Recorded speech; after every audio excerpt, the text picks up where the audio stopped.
Buncombe County Quarterly Report, October 1876. Burnt Creek Home for Destitute Children. Superintendent, Mr. Harold Peck. Children in residence, 43. Deaths this quarter, 2. Fever. Children placed in apprenticeship, 5. Funds received, $387. Funds expended, $291. Surplus, $96. Report filed by Harold Peck, countersigned by County Commissioner James Avery. Pause on that document for a moment. Read it again if you need to.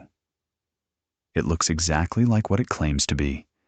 A routine quarterly accounting filed by a county functionary, stamped and filed and forgotten in a ledger somewhere in the Buncombe County Courthouse. It has the flat grammar of bureaucracy. It has the comfortable weight of officialdom. It was countersigned, which means someone besides Peck looked at it and said, "Yes, this is correct. This is acceptable. Every number in this report is a lie." But the lie isn't in what it says. It's in what it doesn't say. It doesn't say that the 2 children who died that quarter, a 6-year-old boy named Thomas Rowe and a 4-year-old girl named Pearl Hensley, did not die of fever. They died of malnutrition compounded by a winter in a building with 2 working fireplaces and 43 children. Fever was the diagnosis, because fever was what you wrote when a child's body simply stopped. It didn't require further explanation. It didn't invite further questions. It doesn't say that the 5 children placed in apprenticeship, removed from the institution's care and placed with farms, businesses, and households throughout Buncombe County, were transacted. That Peck received a fee for each placement, that the children received nothing. That apprenticeship, as practiced at Burnt Creek in 1876, meant selling a child's labor for a period of years in exchange for room, board, and the fiction of a trade education. Room and board that the receiving household defined and provided, with no inspection, no follow-up, no recourse. It doesn't say that the surplus, that tidy, almost cheerful $96, was generated by feeding 43 children on a food budget designed for 20, because 23 of those children did not officially exist. They existed in Peck's private ledger, the one that was never submitted to the county. Children whose families paid Peck directly to take them. Children whose per capita state funding Peck collected, while keeping their names off the official rolls. Ghost children, eating ghost rations, while Peck pocketed the difference. The Burnt Creek Home for Destitute Children was not an institution of care. It was a business model wearing the face of charity. And in the autumn of 1876, in a valley outside Asheville, North Carolina, in the hollow of the Blue Ridge, where the creek ran rust-red from iron ore in the banks, and where the sound of children had long since stopped sounding like childhood, a 15-year-old girl named Cora Presley decided she was going to destroy it. Not the building. The building was the least of it. She was going to destroy the business model. She was going to make it visible. What she did to accomplish that was more dangerous than fire. It was more permanent than fire. And it started, the way most revolutions start, with a stolen pencil and a scrap of newspaper margin. Cora Presley arrived at Burnt Creek in 1869 when she was 8 years old. She arrived the way most children arrived, through the front door in the company of an adult who was not coming back. Her mother, a woman named Ellen Presley, who had survived the war by doing things she never discussed and who was losing the fight against something in her lungs that the doctors in Asheville called consumption, and that Ellen herself called her punishment, brought Cora to the door on an October morning when the leaves were so bright they looked like they were trying to warn you about something. Ellen had told Cora that this was a school. Cora was 8 and had never been to school and had no reason to believe otherwise. She believed it right up until the moment the door opened and she smelled the place.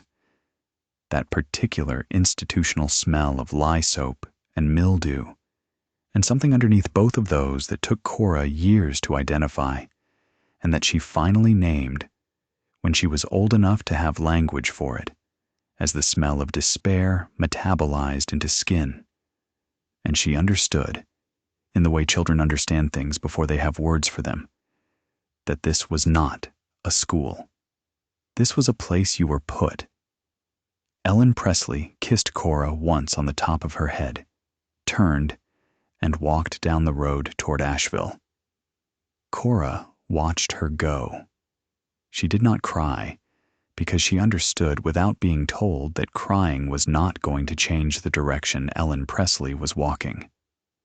She turned back to the door and the woman standing in it, a thin, sharp-featured woman named Mrs. Hobbs, who served as Peck's housekeeper and who had the permanently disappointed expression of a person who had expected more from life and gotten Burnt Creek. And she said, in the steady voice that would serve her for the next 7 years, "Where do I sleep?" That was Cora Presley at 8. By 15, she had become something the institution did not have a category for. She had taught herself to read. This is worth saying slowly, because in 1876, in Buncombe County, North Carolina, in a privately operated children's home, receiving per capita state funds that were largely fictitious, the education of the children in residence was not a priority.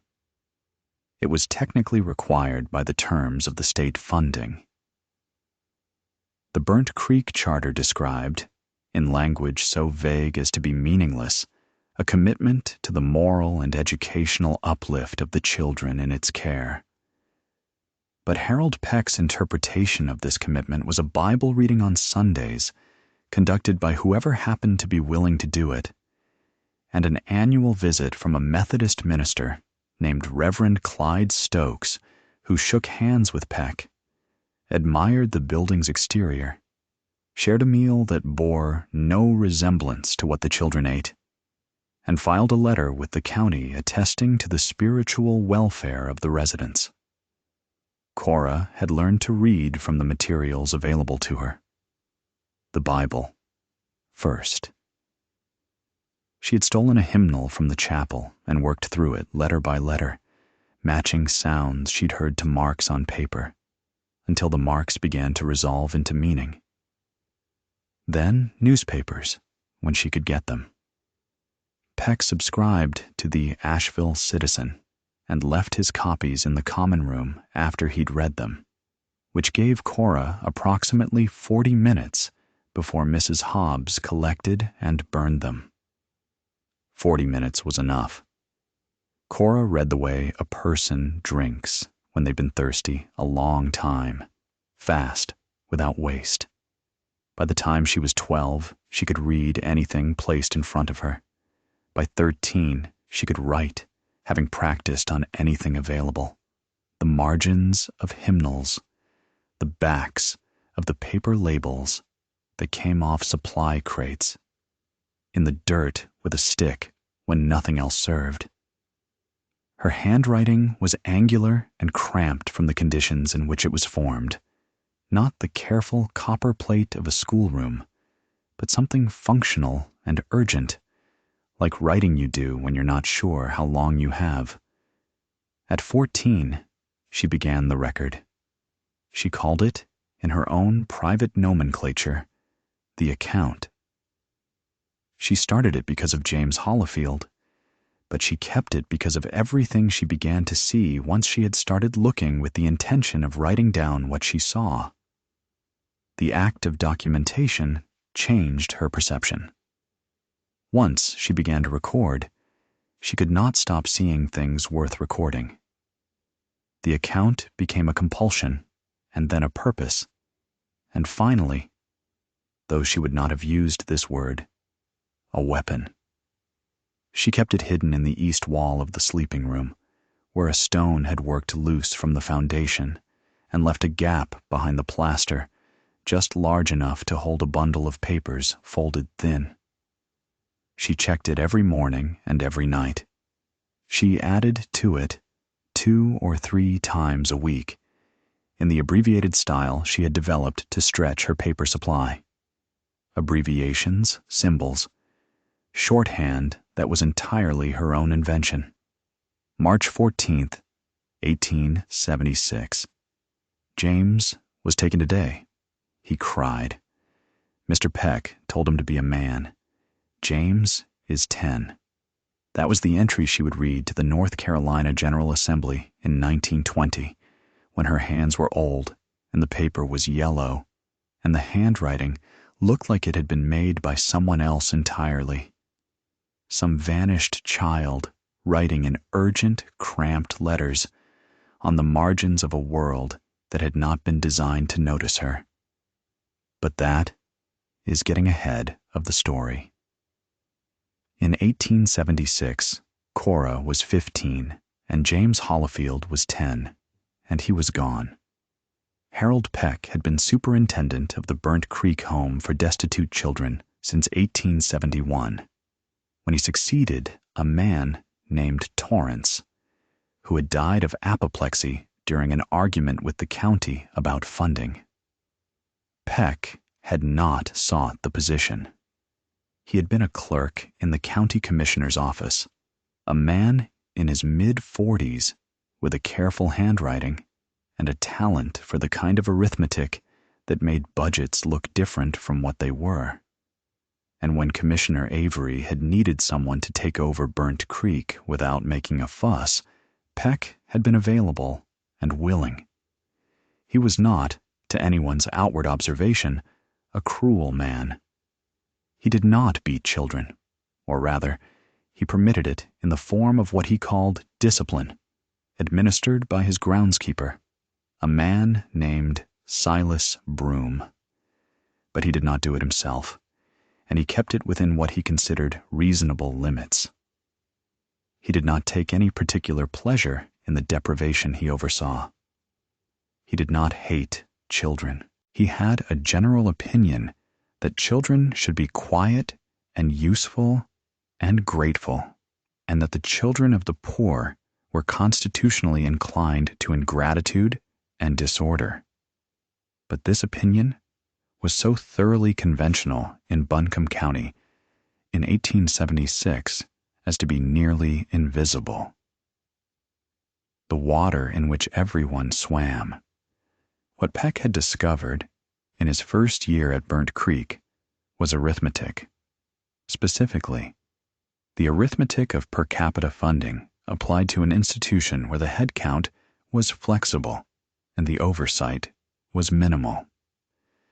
The state of North Carolina paid, in 1876, approximately $8.50 per child per quarter to institutions caring for destitute children. This amount had been set in 1868 during Reconstruction, when the federal government was still providing supplementary funding and the state legislature had aspirations. By 1876, the federal money was gone, the aspirations had curdled, and the $8.50 had not been adjusted for anything. $8.50 per child per quarter.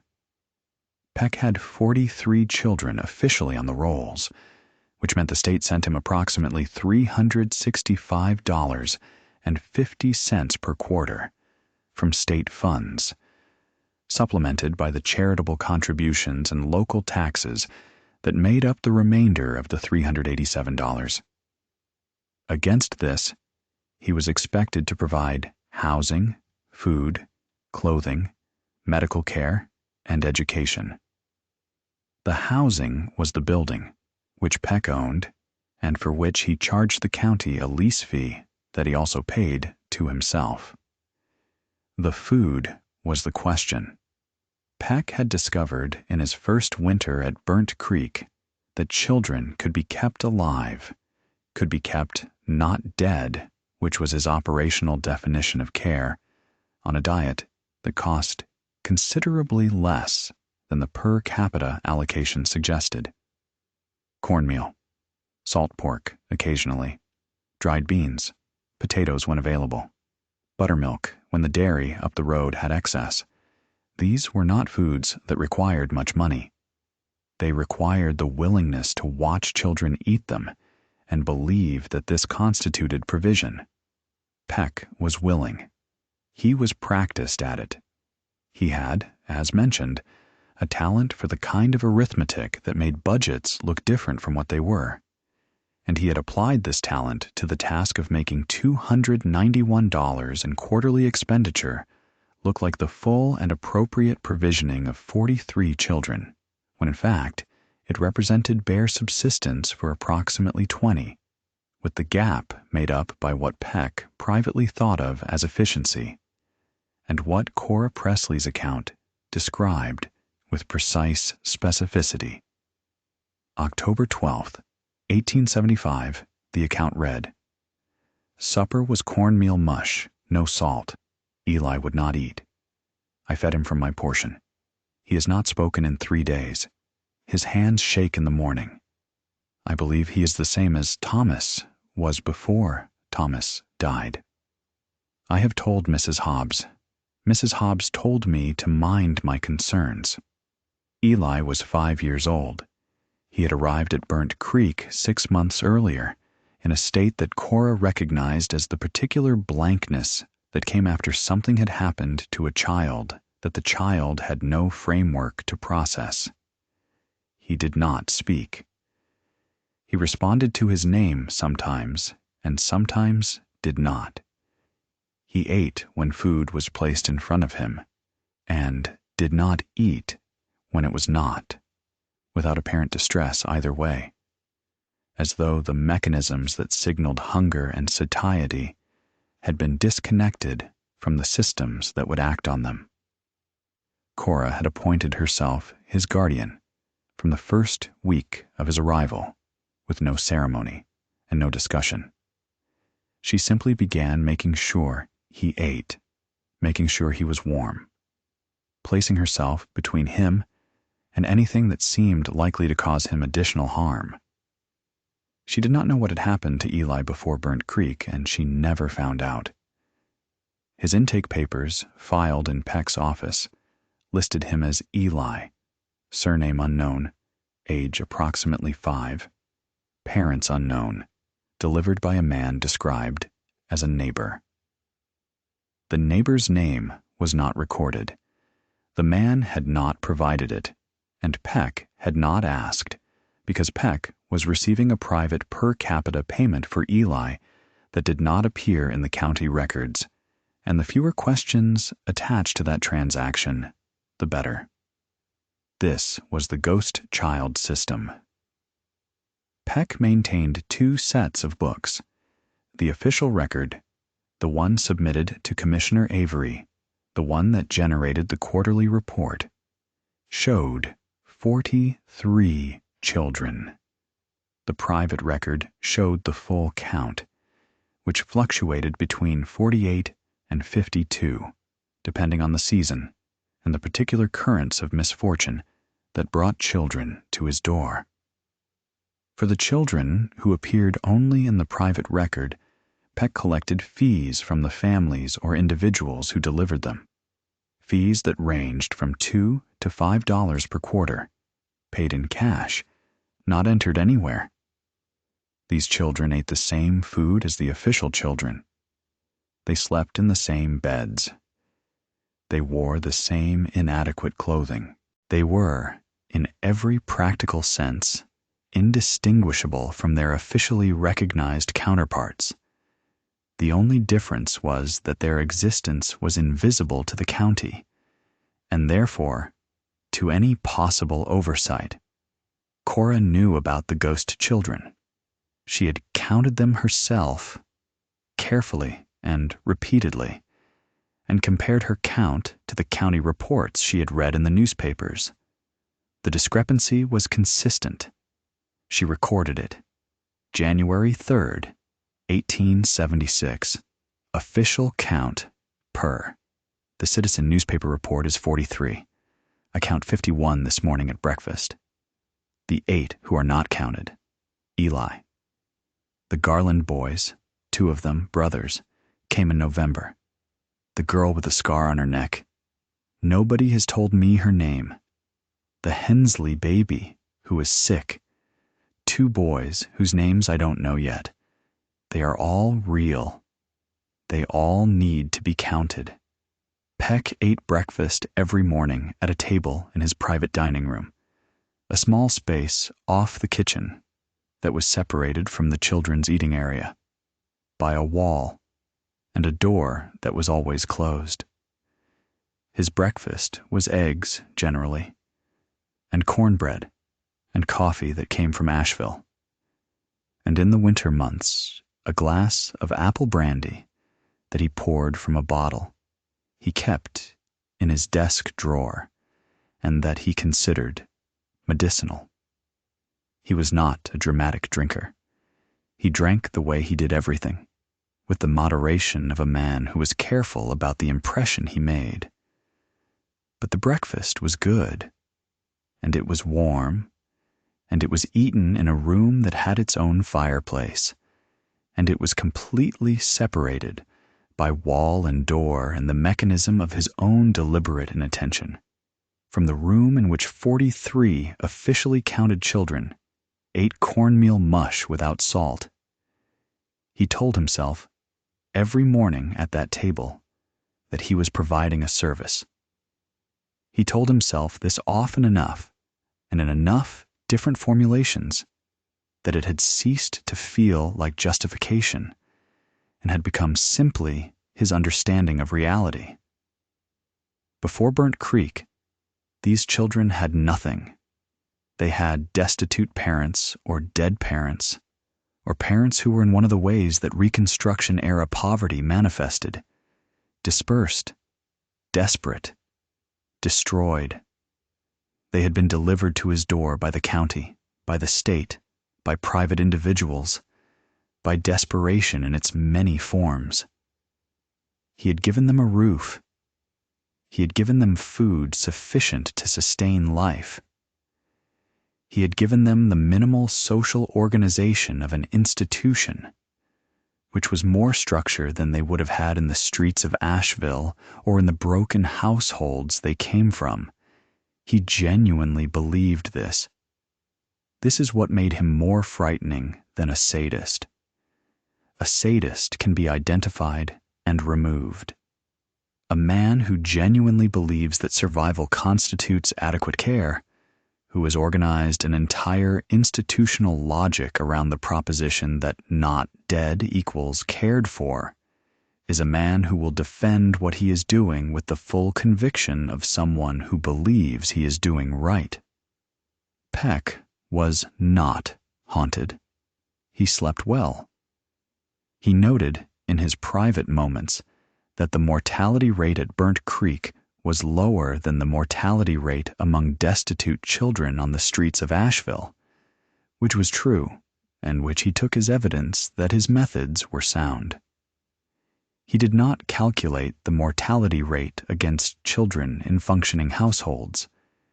He did not ask what the children at Burnt Creek might have become if they had been adequately fed, adequately housed, adequately educated, adequately loved. These were not questions he considered relevant. He had calibrated his ambition to the lowest plausible threshold. Are they alive? And found it consistently met. And this was, to him, success. The quarterly report went to Commissioner Avery's office by courier. Avery signed it without reading it beyond the first page. He was not a bad man either. He was a man with 17 things on his desk that each needed attention before the end of the week, and the Burnt Creek report was the 17th of these things, and it had never before given him reason to read it carefully, and the human tendency to avoid allocating attention to things that have not yet required attention is one of the most powerful forces in institutional life. He signed it. He sent it back. The $387 was disbursed. The machine continued. Cora watched all of this from inside it. She watched the way you watch things when you have no power to change them through direct action, with a precise, cataloging attention, looking for the lever, looking for the angle, looking for the version of events that could be communicated to someone outside the machine in a way that would make them understand what the inside looked like. She had tried twice to get the account out before Anna Garrett arrived. The first attempt was in the spring of 1876, when a minister came through Burnt Creek, not Reverend Stokes, who was Peck's regular chaplain and entirely in his pocket, but a traveling minister from somewhere in Tennessee who had connections to the Methodist circuit and who seemed, to Cora's careful observation, genuinely interested in the children. She had watched him for an entire day before approaching him. She noted that he spoke to the children directly rather than about them. He kneeled to be at eye level with Eli, which no adult had done before in Cora's observation except herself. He asked children their names and waited for the answers. These were signs. Cora had developed a taxonomy of adult behavior, having spent 7 years observing it with nothing to do but observe, and the signs suggested someone who might be trusted with something fragile.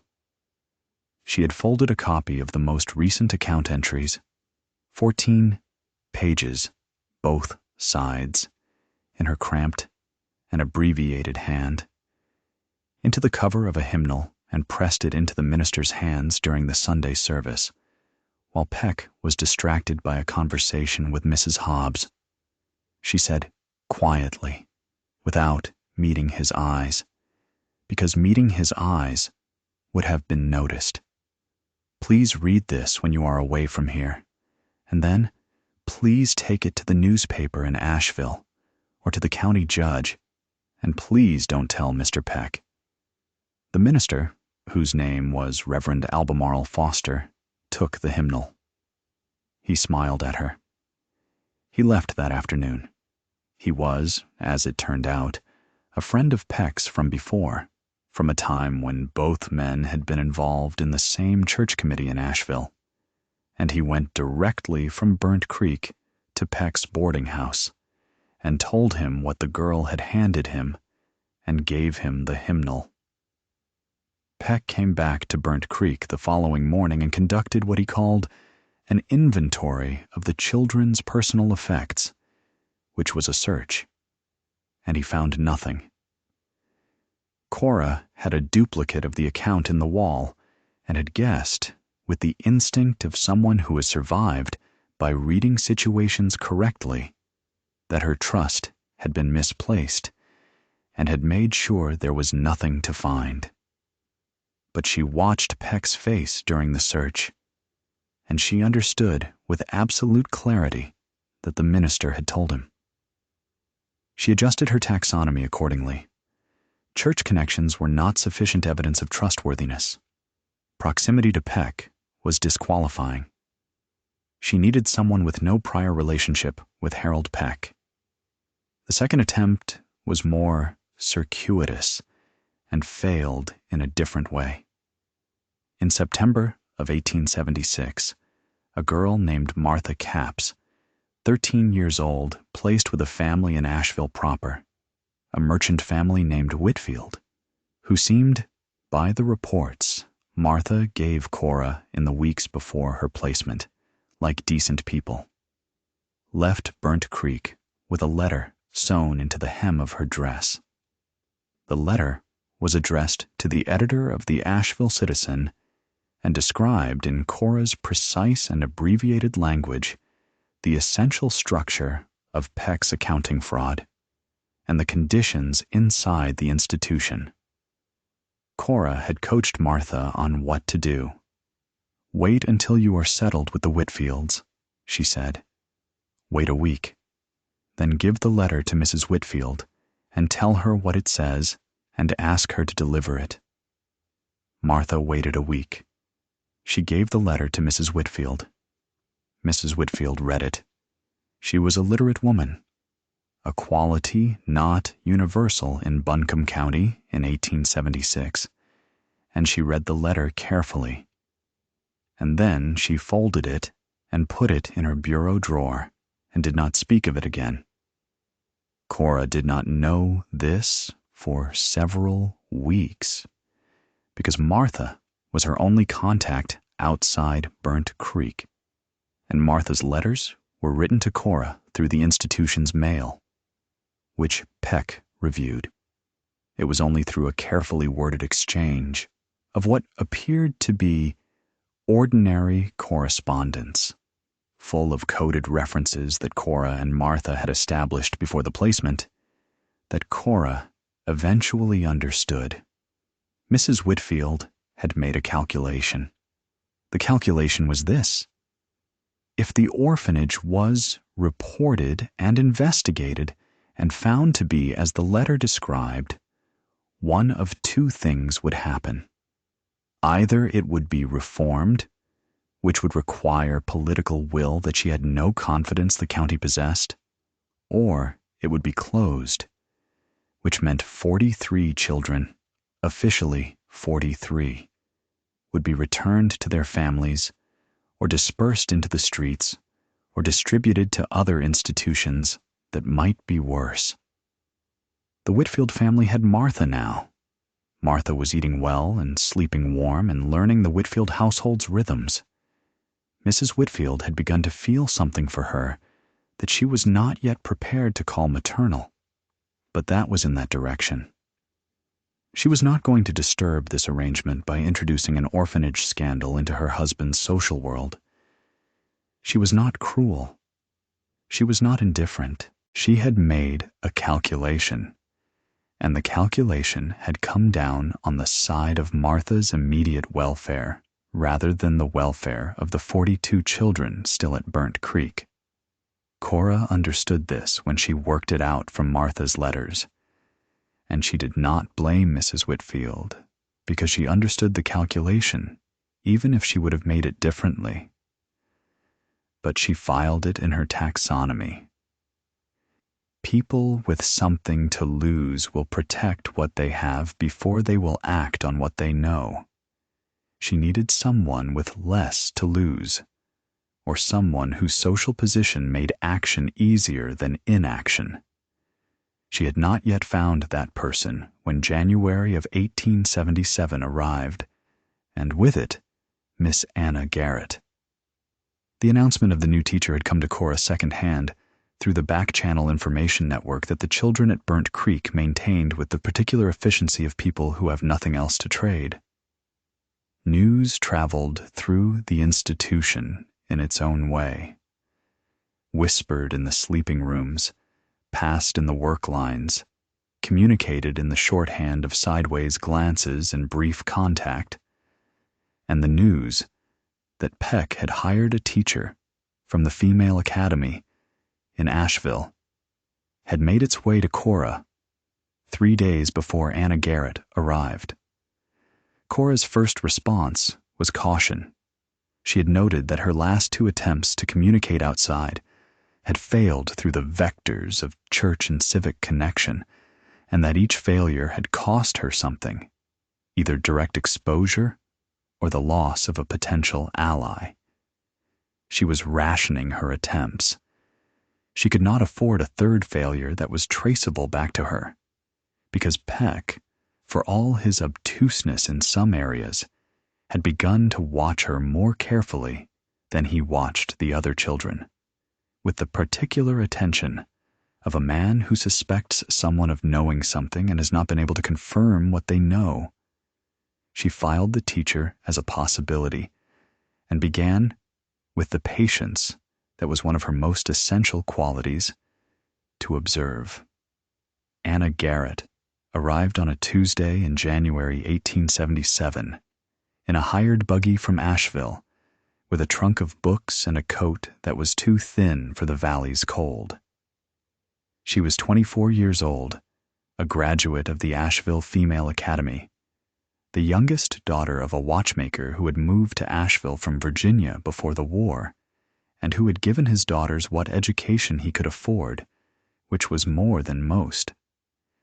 She had applied for the Burnt Creek position because the Female Academy's placement office had listed it, and because she wanted to teach, and because she had, at 24, a precise and detailed picture of what teaching meant that was constructed almost entirely from books, and almost not at all from the experience of being inside an institution that existed primarily as an accounting mechanism.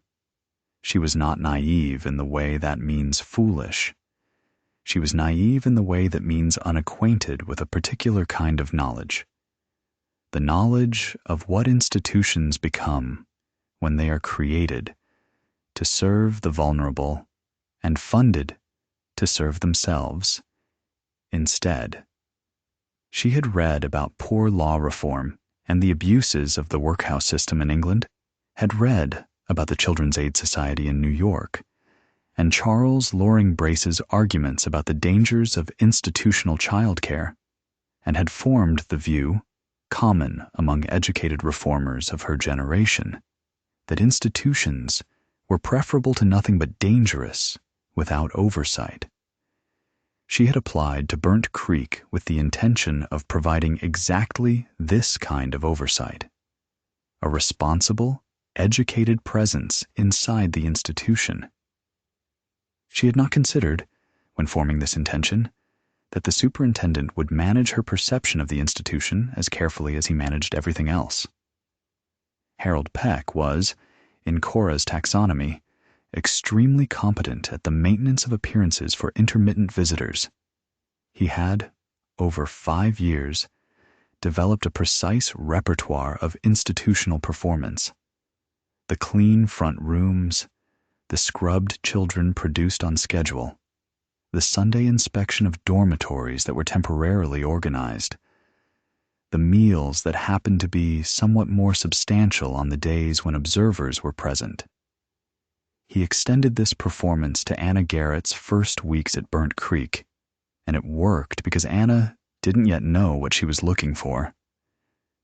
The schoolroom was the converted front parlor of the main building, a room that had been a parlor when Burnt Creek was a private house, and that retained something of its original function in its dimensions and its front-facing windows, through which the light came in good in the mornings, and which had, when Anna arrived, the look of a room that had been cleaned specifically for her arrival. She would not know for several weeks that it was cleaned again only when Peck expected a visitor. She had 17 children in her first class. Peck had assigned her the older children, 7 through 14 theoretically, because the younger children were kept in a separate room, under the supervision of Mrs. Hobbs, who did not consider education within her responsibilities, and who maintained order through the reliable methods of silence requirements and corner standing, neither of which required any particular curriculum. Anna's 17 included children at widely different points of literacy, from those who could not read at all to Cora, who read better than most adults Anna had taught to, and Anna spent her first week making the assessments that would allow her to construct a teaching approach suited to the range. She noticed Cora immediately. It was hard not to. Cora sat in the back row and read every book Anna assigned in the first day, and returned them the second day with specific questions about specific passages that Anna had not anticipated from a child who had described her education on the intake form as none. She asked Anna about the histories she had brought, not the children's primers, but the actual history texts, the ones Anna had packed out of her own bookshelf. With the directness of someone who is accustomed to learning everything herself and has no template for the social modulations of being taught, she did not raise her hand. She did not frame her questions as politely as the social conventions of a formal school would have required. She simply asked, "What happened in the end? What is this word? Why does it say this when it means that?" Anna found her extraordinary. She also found her frightening, in the way that extremely self-contained people who have survived through their own resources are sometimes frightening to people who have lived inside the protection of ordinary social structures. There was something in Cora's eyes that Anna could not name. Not unkindness exactly, but an assessment, a calibration, a measuring of everyone around her against some private rubric that Anna could sense without understanding. What Cora saw in those first weeks was the standard array of performative indicators. Anna was well dressed for her circumstances, careful about it, which suggested social consciousness and a desire to maintain standards even in reduced conditions. She brought her own books, which suggested real investment in the work rather than mere employment. She remembered children's names after one meeting, which was rare. She did not report immediately to Peck after difficult classroom events, which was either independence or naivety, and Cora had not yet determined which. She looked at the food at lunch on her third day with an expression that she controlled very quickly, but that Cora saw.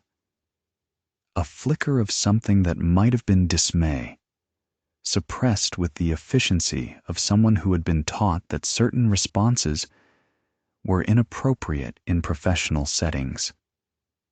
That dismay was the first entry on Cora's mental account of Anna Garrett.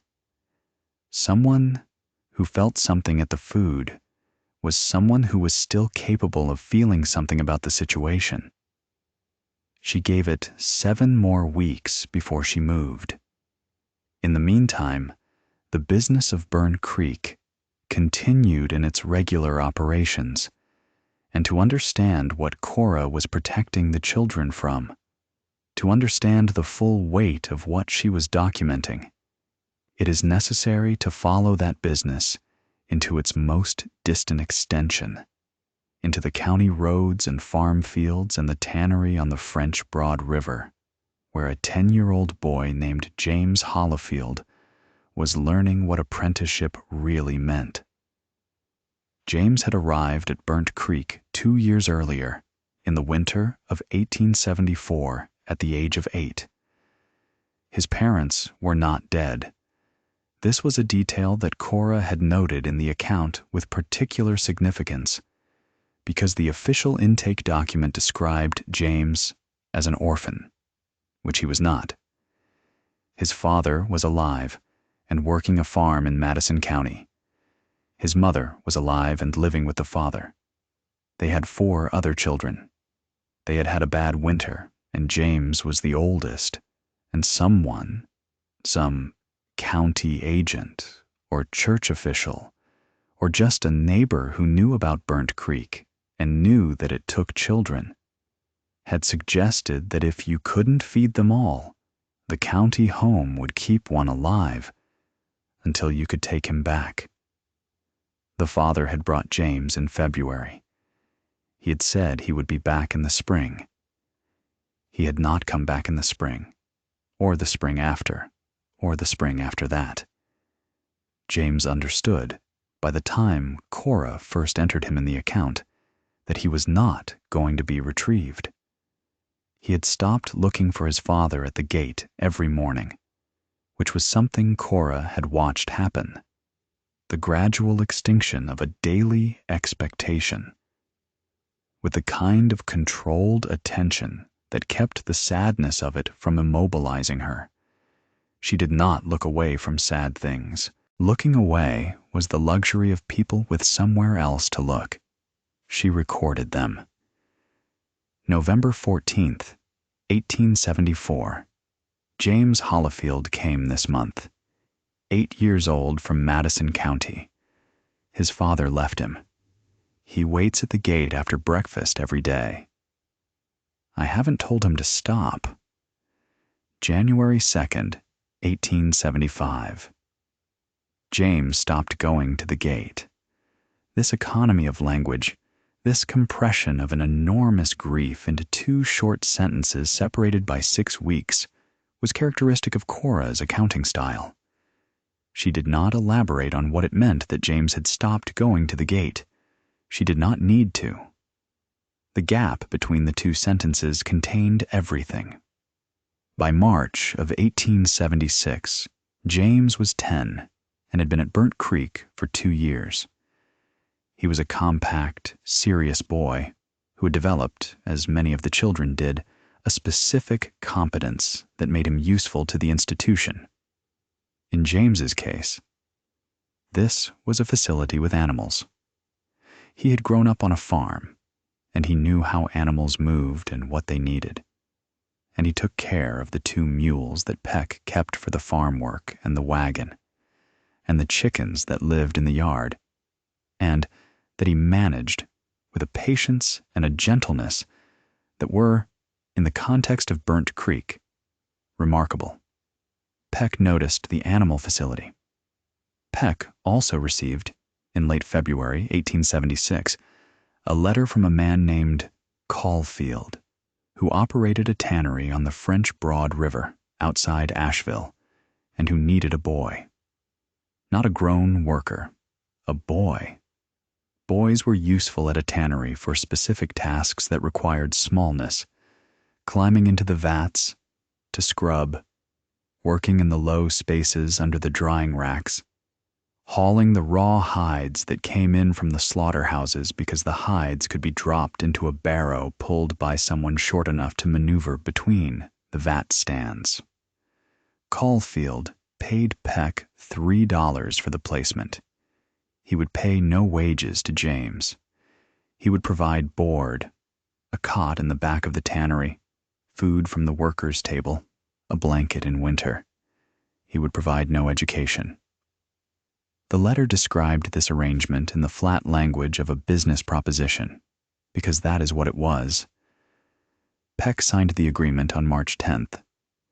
He told James on March 13th in the same flat language, "You're going to learn a trade. This is an opportunity that many boys in your situation would be grateful for. You will have work and food and a place to sleep."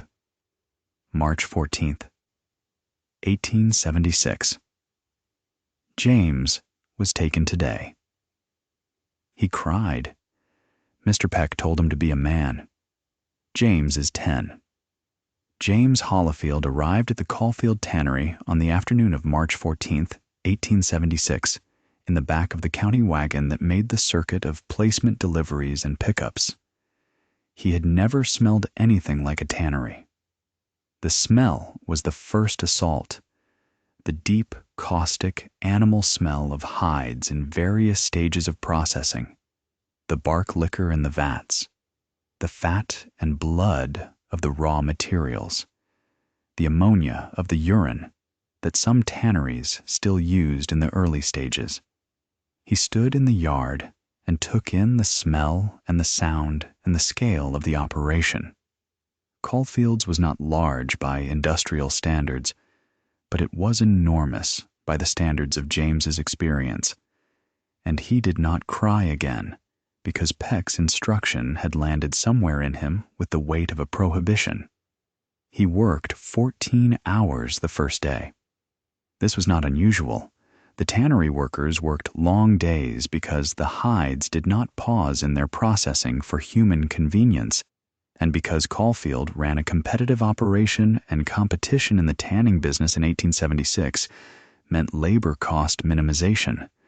James's specific tasks were the vat cleaning and the barrow hauling and the hair scraping when the hides came in fresh, and he did them because there was nothing else to do, and because the men around him did them, and because the alternative to doing them, as far as he could see, was worse than doing them.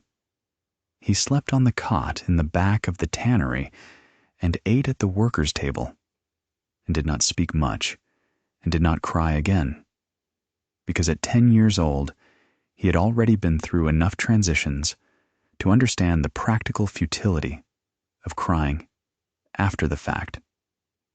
The crying was for before, when there was still a possibility of changing the outcome. After the outcome was established, the crying served nothing, and he had no surplus energy for things that served nothing. Cora did not know all of this in real time. She knew James was gone. She knew where he had gone, because she had heard Peck mention the tannery when he thought she was out of earshot. She had no way to contact James, no mechanism by which information from inside the tannery could be transmitted back to her. She maintained the entry in the account and added to it what she was able to confirm from the occasional piece of gossip that made its way into the institution. Through the delivery men and the few visitors who passed through, what she knew by the spring of 1876 was this: the tannery placements were not education. They were labor extraction. The county's binding out statute, which Peck cited in every placement agreement as the legal authority for his actions, was intended to provide orphaned children with trade education through supervised apprenticeship to a skilled craftsman, who was required by the statute to teach the child the trade and to provide for their moral and educational instruction. This requirement was entirely unenforced. Caulfield was not required to provide any documentation of instruction. No county agent visited the tannery to confirm that James was being taught anything beyond the brute mechanics of the work. The distinction between apprenticeship and child labor was, in Buncombe County in 1876, entirely theoretical. Peck received his $3 per quarter for James's placement, recorded it in the private ledger, and did not think about James Hollifield again, unless something happened that required him to. The girls placed out went primarily to domestic service. Sadie Buchanan, 7 years old, was placed in the early fall of 1875 with a family named Doss, who farmed land north of Asheville, in the area where the creek ran through a cove, and the family had been there for 3 generations and had the self-sufficiency and the particular rigidity of people who have been doing things the same way for a long time and have no interest in doing them differently. Sadie's placement was not unusual in its conditions. She was expected to work. She was expected to be useful. And she was not expected to be educated beyond the household skills she would acquire by doing them. But the Doss family was not intentionally cruel, and Sadie ate regular meals and slept in a proper bed and was not beaten. And this represented, by the practical metrics of Burnt Creek, an improvement in her circumstances. Cora knew this about Sadie's placement because Sadie was old enough when she left to take a letter. Not the account, which was too valuable to risk, but a brief note sewn into her collar with instructions for how to make contact.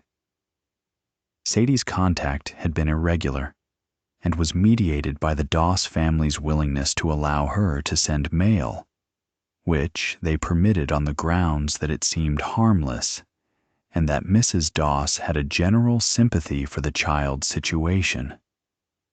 The letters that came back were written in the simple, careful handwriting of a child learning to write. Mrs. Doss had sent Sadie to the local school, which Cora noted with a specific and careful relief, because schooling meant literacy, and literacy meant Sadie's future options were not entirely defined by service. Not all the placements were like Sadie's. Cora tracked what she could. September 1875. Ruth, age 9, placed with the Whitmore family in Weaverville. No letter. Cannot confirm condition. October 1875. The Henderson boy, about 12, placed at the Garrison Mill. Delivery man says he saw him there in December. He was working. No other report. March 1876. James to the Caulfield Tannery. No contact possible. April 1876. Clara Moss, 11, placed with a widow named Sayers. Letter came in June. She says she is treated well. Mrs. Sayers has no children and is teaching her to sew. She says she is happy. I believe her. June 1876. The boys called Baker, both of them, 8 and 6, placed together with a farm family. Nobody told me where. Peck did not say the county or the name. The account accumulated. Cora kept it in the wall and added to it, and was careful, careful, careful. Not because she was afraid for herself, precisely, but because she was afraid for what would happen to the account if she was discovered. The account was the most important thing at Burnt Creek. The account was the record that the institution could not produce for itself, because the institution's purpose was to produce a different record. The clean, flat, lying, quarterly report. The account was the counter-document, the anti-report, the evidence of what happened in the gap between the official version and the actual version. She had given it 7 years of her life, nearly half the years she'd been alive, and she was not going to lose it to a search by Silas Broom because she had made a mistake about someone's trustworthiness. She watched Anna Garrett for 7 more weeks after the teacher's arrival. She watched her with the same systematic attention she applied to everything, noting the reactions, noting the inconsistencies between official Burnt Creek and the reality Anna was beginning, slowly, to perceive. She noted the day Anna asked Peck about the food budget, and Peck gave her a number that Cora, from her stolen newspaper arithmetic, knew was fabricated. She noted the expression on Anna's face, not quite believing the number, but not yet prepared to challenge it, not yet equipped with the evidence to say, "This is not right." She was getting closer to that edge, but she needed someone to show her the ground below it. Cora chose the morning of February 19th, 1877. She had reasons for the specific date. Peck was in Asheville for the day.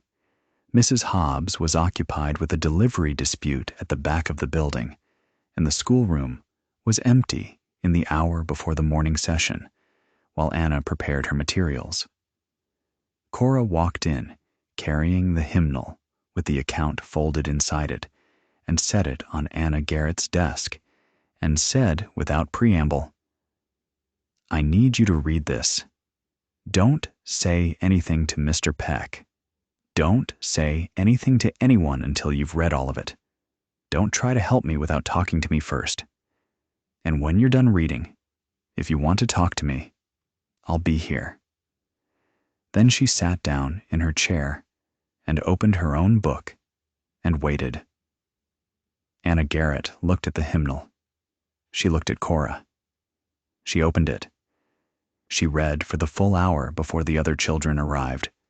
She read with the expression of someone encountering something that does not fit the category they have prepared for it. Not outrage, not immediately, but something more disorienting. The sensation of a reality rearranging itself. She had been at Burnt Creek for 7 weeks. She had formed an opinion of it. The opinion was being revised, entry by entry, in a child's cramped handwriting, on the margins of newspaper and the blank backs of supply crate labels, and the revision was not comfortable. When the other children arrived, she put the hymnal in her bag and taught the morning session, and did not look at Cora any differently than she looked at the others, which Cora noted with approval. She was good at the adjustment.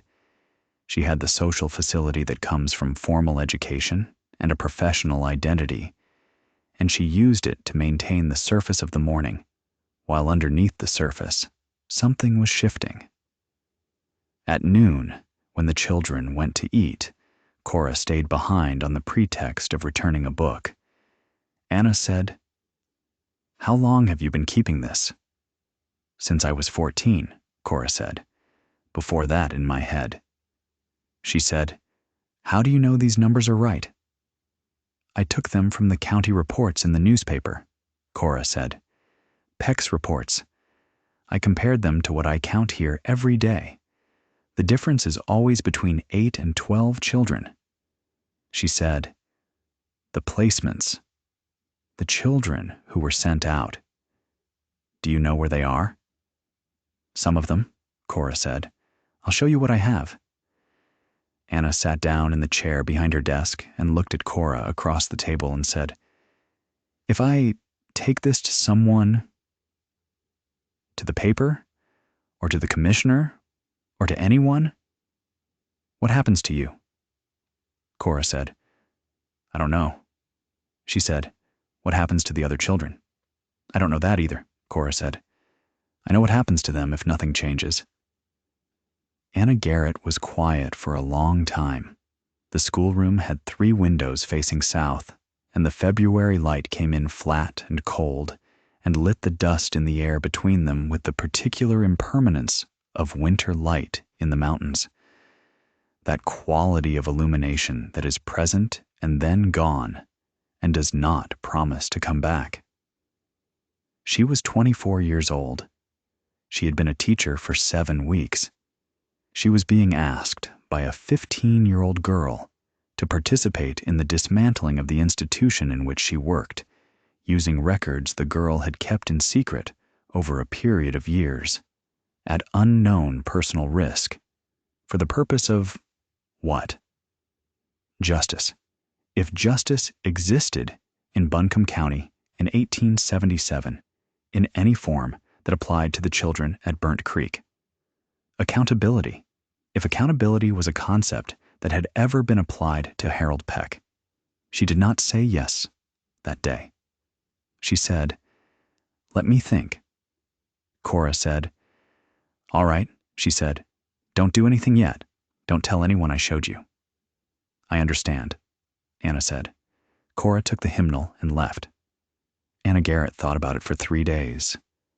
She thought about it while teaching the morning sessions and the afternoon reading hours, while eating her meals at the table Peck had set for her in the room adjacent to his dining room.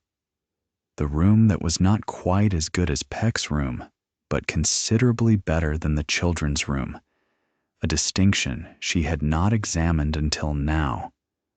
While lying in the narrow bed in the room Peck had given her in the back of the main building, which was cold, but not the kind of cold the sleeping room for the children was cold. A distinction she had not examined until now either. She examined them now. She examined everything now. The examination was painful, in the way that seeing something for the first time is painful when you understand that the only reason you hadn't seen it before was that you hadn't looked. She had not looked because she had not known to look. Now she knew, and she could not unlook. And the question was what to do with what she saw. She thought about the dilemma she had identified in her first reading of the account, and that grew more pressing the more she considered it. If she reported what she knew, and the orphanage was investigated and found to be fraudulent, the most likely outcome was closure.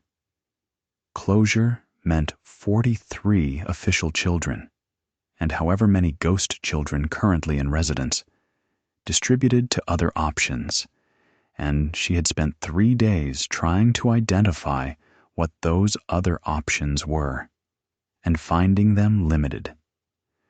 Families who had surrendered these children, many of them, were not in a position to take them back. Other institutions in the county were either similarly compromised or already at capacity.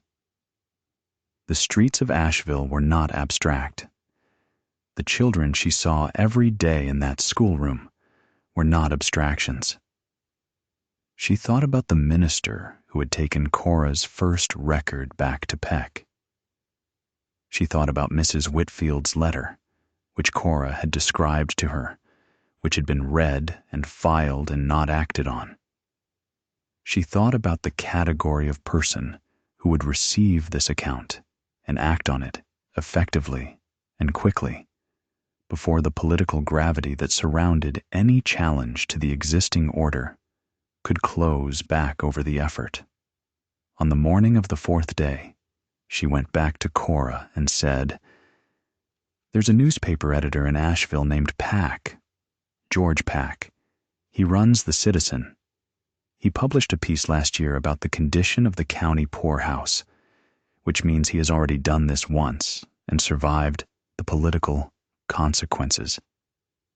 He has a relationship with the progressive faction of the Republican Party, which still has some influence in the county even after Reconstruction. If anyone in Asheville will print this, it's him." Cora looked at her steadily and said, "Have you met him?" "No," Anna said, "but I know people who have." She said, "What do you want from me?" "I want you to come with me," Anna said. "I want you to tell him what you told me. I want your record. I want—" She stopped. She said, more quietly, "I want someone who can't be ignored. You can be ignored. I probably can be ignored. But your record, in your handwriting, with your specific numbers, compared directly to the county reports. That's something different." Cora was quiet for a moment. She said, "If Peck prints it and it's traced back to me, Peck will know I kept the account. He already suspects I kept something from the search in the spring. If he knows for certain—" Anna said, "I know." Cora said, "What about the other children? While we go to Asheville, while whatever happens, happens." Anna said, "I've thought about that. I think if we're careful about timing—" She outlined the plan she had spent 3 days constructing. It was careful and detailed, and showed, under the idealism that had brought her to Burnt Creek, a practical intelligence that Cora had suspected but not confirmed. The plan had contingencies. It had timing. It had a provision for what Cora should do if Peck discovered the effort before it reached publication. When Anna finished, Cora was quiet for a long time. She said, "I want you to understand something. I have tried this twice. Both times it failed, and the account was almost lost. If this fails the same way—" "I know," Anna said. She said, "You don't know. You haven't been here long enough to know what it costs when it fails. I'm going to tell you what it costs. Then you can tell me if you still want to do this." She told her. She told her about the minister and the hymnal and the search by Silas Broom. She told her about Martha Capps and the letter in the hem and Mrs. Whitfield's bureau drawer. She told her about Thomas Rowe, 6 years old, dead of malnutrition reported as fever, because the record was not complete unless Thomas Rowe was in it. She told her about Pearl Hensley, 4 years old, same cause, same report, same erasure. She told her about Eli, 5 years old, still alive, who did not speak and whose hands shook in the morning, and who she had been keeping alive for the better part of a year through the brute force of her own vigilance and the donation of portions of her own food, which was already inadequate. She told her all of it in the flat, precise language of the account, because the flat language was more powerful than any other register she had available. She did not cry. She had not cried at Burnt Creek since she was 9 years old. She did not have a position on whether this was strength or damage. Anna Garrett listened to all of it without interrupting. When Cora finished, Anna's face had the expression of someone who has been standing outside a burning building and has just understood the extent of the fire. She said, "I'm still here." Cora said, "All right." She retrieved the account from the wall. She laid it on the table between them. 14 pages, both sides, in the cramped, angular handwriting of a child who had taught herself to write because writing was the only form of power available to her, stretched over 3 years of careful, dangerous, systematic observation. She smoothed it flat with both hands and looked at it for a moment, and then looked at Anna and said, "We go on Saturday. Peck is in Asheville Saturdays. We have 4 hours. George Peck was not a tall man and did not have the physical presence that his reputation, such as it was, in the small progressive enclave of Asheville's newspaper community, might have suggested. He was compact and gray-haired and had the permanent slight squint of a man who has spent many years reading type in inadequate light, and his office at the Asheville Citizen was on the 2nd floor of a building on Pack Square. He had no relation to the square, though people often assumed one, and was cluttered in the specific way of newspaper offices of the era, stacked with exchanges and galleys in the detritus of a working press that never entirely settled between editions. He received Anna Garrett on a Saturday in March of 1877, with the professional courtesy of a man accustomed to receiving people who came to him with information. And he looked at Cora, who had come with Anna in a borrowed wagon from a farm a mile down the road from Burnt Creek without Peck's knowledge, on the strength of Anna's told a friend a partial truth about a family errand, with the particular attention of a man who has learned to notice what is in the room before deciding how to respond to what he is told. He let Anna explain the situation. He did not interrupt. He asked 2 questions. Who is your source, and where is the documentation? Anna gestured to Cora. Cora placed the account on his desk. He read it the way Cora had watched him handle everything she'd seen him touch, with the efficient, lateral attention of a reader who is simultaneously absorbing content and evaluating its usability, its legal exposure, its corroborating potential. He read for a long time. He set it down and looked at Cora. He said, "How old are you?" 15, Cora said. He said, "How long have you been at Burnt Creek?" 7 years, she said. "I came in 1869. He said, "The count discrepancy, the children not on official rolls. How certain are you of those numbers?" "I counted every morning at breakfast for 3 years," Cora said. "The number in Peck's quarterly report in the Citizen last October said 43. My count that week was 51. My count the week before was 50. My count the week after was 52. He said, "You read the quarterly reports in the paper." "Every quarter," she said.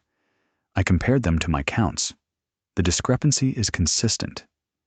8 to 12 children unaccounted for in every report I've read." He looked at Anna.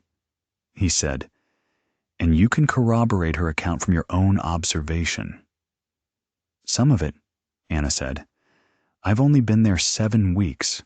I can corroborate the food budget. Peck gave me a number that doesn't match what I see being served. I can corroborate the dormitory conditions. I can corroborate that the schoolroom was cleaned before my arrival and has not been cleaned since. He said, the deaths. Pearl Hensley and Thomas Rowe. I can't corroborate those directly, Anna said. But the record. She looked at Cora. Her description of their conditions is consistent with malnutrition, not fever. Peck was quiet for a moment. He looked at the account. He looked at the ceiling. He said, if I print this, Peck will deny it. Avery will defend him. The county will investigate itself and find nothing. That's the usual arc. He said, what I can do is print the numbers, her numbers against the county numbers. The arithmetic is the story. If the arithmetic is accurate, it is, Cora said. He said, then the arithmetic will make the denial very uncomfortable. The arithmetic and the fact that she's 15 and has been keeping these records since she was 14. The arithmetic and the names. He paused. The names are important. Thomas Rowe, Pearl Hensley, James Hollifield. These are not numbers in a report. These are children. Cora looked at him. She said, are you going to print it? Peck looked back at her for a moment with the expression of a man who is deciding something and has already decided it. He said, yes. He said, I need a week to verify what I can verify. I need to pull the county reports and do the arithmetic myself. I need to confirm that Caulfield's tannery took a boy in March 1876 and that he's still there. I need a legal reading on the binding out statute. Cora said, you can't contact Peck. He said, I won't contact Peck until the day before publication, which is the journalistic convention. He'll have 12 hours to respond. He won't be able to do anything in 12 hours.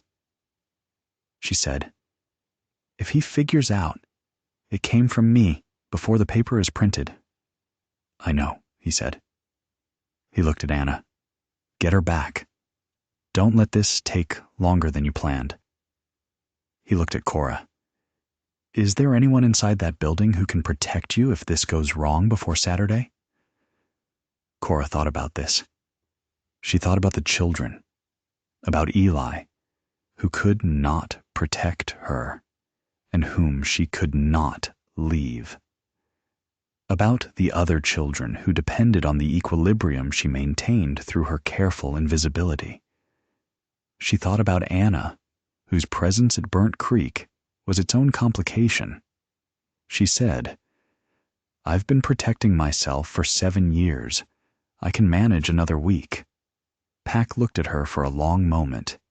He said, I believe you. The drive back to Burnt Creek was silent most of the way. Anna handled the horse with the focused attention of someone who is not entirely comfortable driving and is using the technical task to manage the emotion of the last 2 hours. Cora sat beside her and looked at the road ahead and thought about the week between now and publication and what could go wrong in it and what the plan was for each version of wrong. She said, eventually, what do you think happens after? Anna said, I think Peck is removed. She said, and then? Anna was quiet for a moment. She said, I don't know. I think there's an investigation. I think the county has to do something visible or it looks worse than the original story. Cora said, that's not the same as the children being safe. No, Anna said. It's not. She said, some of them might go back to families that sent them away. Some, Anna said, some of those families will be glad to have them back. Some won't. Cora said, and the ones with no families, the real orphans. Anna said, I'll stay.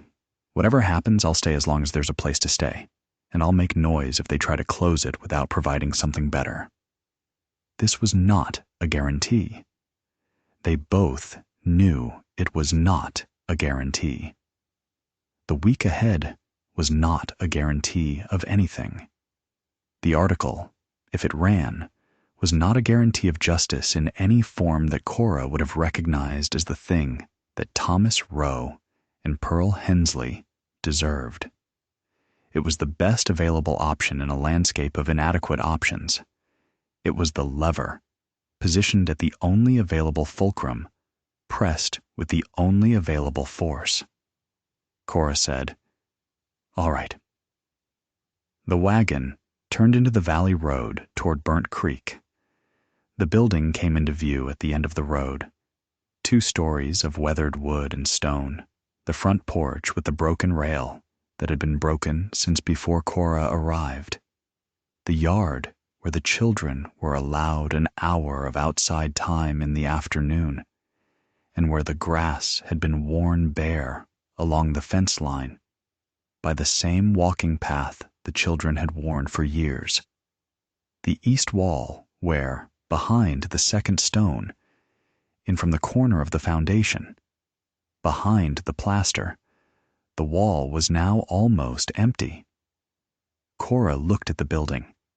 She had looked at this building every day for 7 years and had trained herself not to feel anything about it that would be visible on her face. She looked at it now and felt something she could not entirely name. Not hope, which she had learned not to rely on. Not triumph, which was not yet earned, but something in the range of both of them, tempered by the knowledge that the range between now and anything better was still full of things that could go wrong. She got down from the wagon and walked through the front door and went to check on Eli. The week passed. Cora documented it in the account, the way she documented everything. Not with drama, but with the precise notation of someone who understands that the present moment is always in the process of becoming evidence. Monday, March 5th, 1877. Nothing unusual. Peck in his office most of the day, brought his accounts out to review, which he does at the start of the month. Mrs. Hobbs, sick with something, kept to her room. Eli ate at supper without prompting. This is the 2nd day in a row. I believe this is improvement. Tuesday, March 6th, school as usual. Miss Garrett taught from the history book. Peck came in to observe for 20 minutes, which he does occasionally. He watched me more than the others. I did not look at him. He left before noon. I do not believe he knows yet. Wednesday, March 7th. Silas Broom asked me this morning what Miss Garrett and I were talking about at noon yesterday. I said she was explaining a problem in arithmetic. He looked at me for a long time. I looked back. He went away. He tells Peck things. I don't know what he heard. Thursday, March 8th.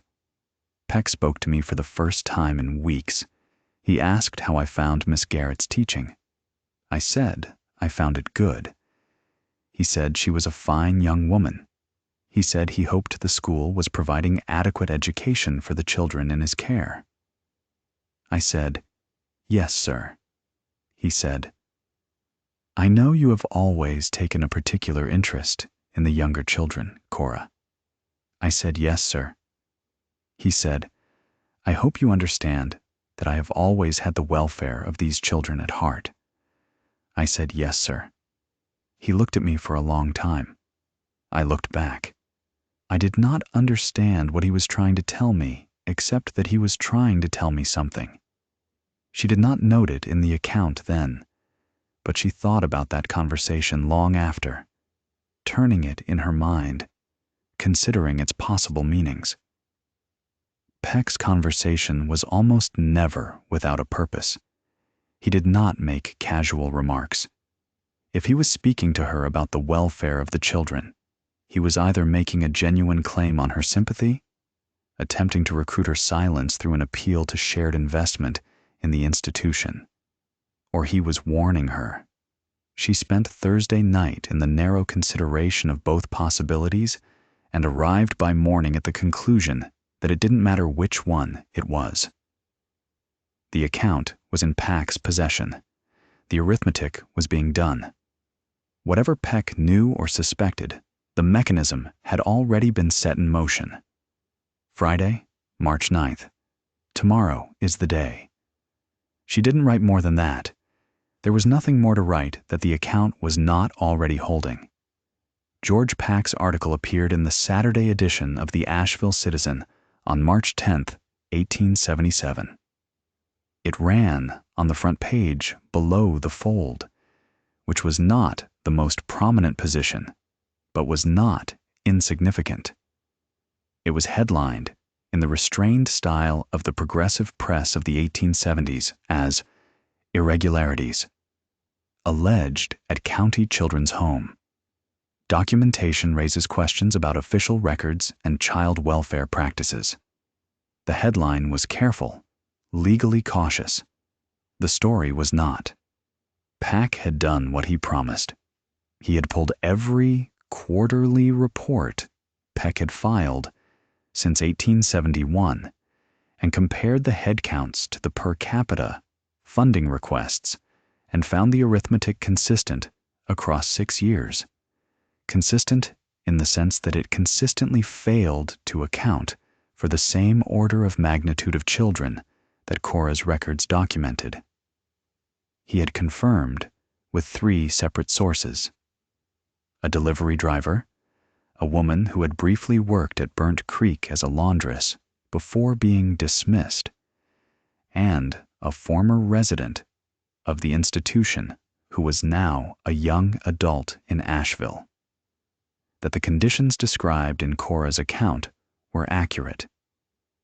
He had confirmed through the county assessor's office that Peck held the lease on the Burnt Creek building and was both its lessor and its lessee in his capacity as superintendent. A conflict of interest he had not disclosed in any filing. He had confirmed through the Caulfield Tannery's own payroll records, which were semi-public, that James Hollifield had been in residence at the tannery since March 1876, working 6 days a week with no educational provision noted. He had reproduced sections of Cora's account directly. He had not named her in the article. Peck was careful about this, knowing that the exposure of a 15-year-old still inside the institution would be dangerous before any intervention could protect her. But he had described her as a long-term resident who had maintained, at significant personal risk, a private record of conditions inside the institution, and he had quoted her entries directly, in her own words, in the cramped marginal handwriting that readers could see reproduced in a column alongside the printed text. March 14th, 1876. James was taken today. He cried. Mr. Peck told him to be a man. James is 10. The paper sold out by noon. Peck had sent a copy to Peck on Friday afternoon with the standard professional courtesy of a request for response. Peck had read it and then had done what Peck always did when presented with a situation requiring an immediate decision.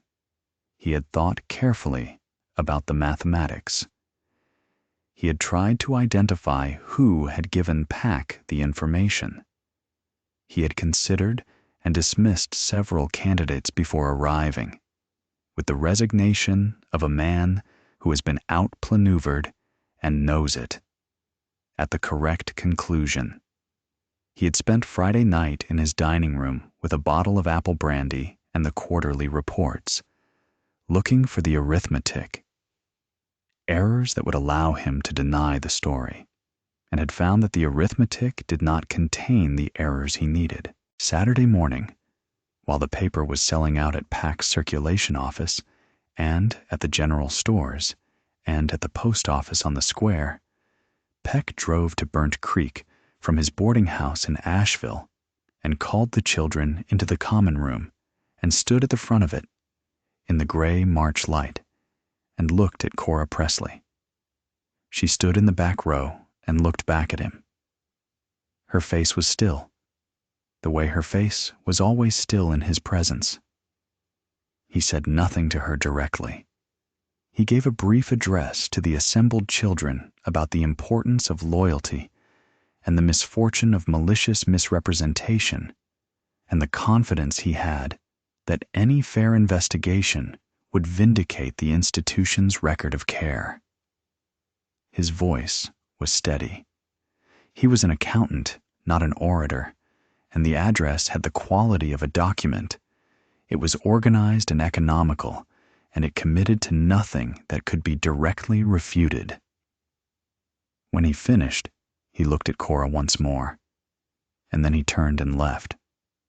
She watched him go and thought, "He is afraid." She had never seen him afraid before.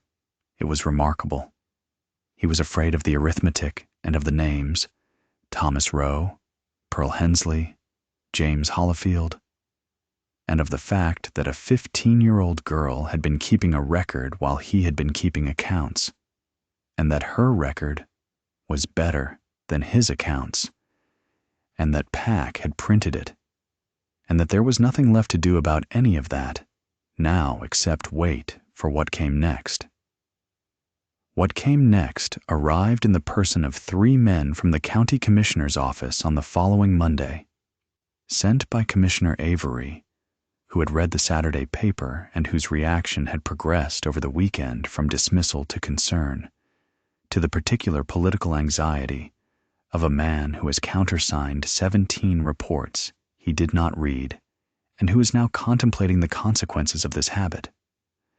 The 3 men, 2 clerks and a county attorney, arrived at Burnt Creek with the quarterly reports and spent 4 hours with Peck in his office, and emerged in the late afternoon with expressions that confirmed, to Cora's expert reading, that the arithmetic had indeed been as bad as Peck's article had said.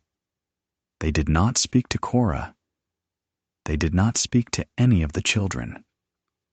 They returned to Asheville and reported to Avery, and Avery sent a letter to the governor's office and to the state superintendent of public education and to the board of the North Carolina Institution for the Education of Children, and the machinery of official response engaged itself with the grinding deliberateness of machinery that has been stationary for a long time and is attempting to move. The process that followed was not the dramatic reckoning that the word justice implies. It was bureaucratic and protracted and incomplete in every way that the bureaucratic response to the exposure of institutional failure tends to be incomplete. Peck was removed from the superintendency in April 1877, 6 weeks after the article ran. Removed, not prosecuted, because the county attorney's review of the applicable statutes found that while Peck had committed fraud in the clearest functional sense, the specific provisions of North Carolina law in 1877 had not been drafted to cover the particular form of fraud he had practiced. The binding out statute, as written, did not require placement fees to be passed to the children. The per capita funding statute, as written, did not explicitly prohibit the collection of private fees for additional children, alongside the public per capita for official ones. The lease arrangement was a conflict of interest that no statute directly prohibited. He was removed for cause and fined a nominal amount and barred from holding any further position administering public funds.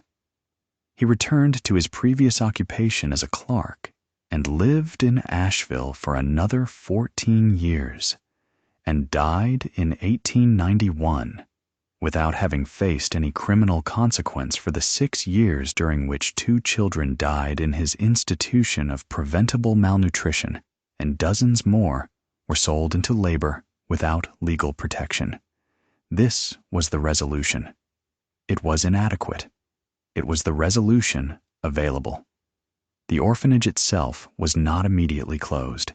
This was Avery's compromise position, driven, partly, by the same calculation Anna Garrett had made when she first read the account, which was that closure without replacement left 43 children worse off than reform. The county appointed a temporary oversight board that included, at Peck's insistence, one member with direct experience of institutional conditions, Anna Garrett, who was not a natural choice, and who was too young, and who did not have the political connections the committee appointments in Buncombe County in 1877 normally required, but who had, in the weeks after the article ran, conducted herself with such precise and documented competence that her exclusion from any oversight function would itself have been a story Peck could print. The new superintendent, appointed in May 1877, was a man named Alderman, who had run a similar institution in Morganton, and whose record, such as it could be examined, was not fraudulent. He was not inspired. He was not passionate about child welfare, in the way that Anna, by that point, had become passionate about it, had become passionate with the particular intensity of someone who has had their naivety converted into conviction through the shock of a specific, proximate, irrefutable set of facts. But he was not Peck, and that was, by the practical metrics of the children at Burnt Creek, an improvement. The food got better, not good. The per capita funding had not been increased because the state legislature was not in session and the county was not going to act on its own, but better. Cornmeal remained the staple, but it was supplemented with more regularity, and the salt that Cora had noted in the account as absent from the mush for months at a stretch was present.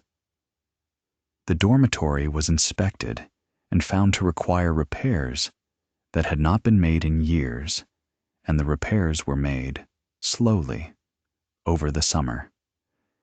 The schoolroom was cleaned.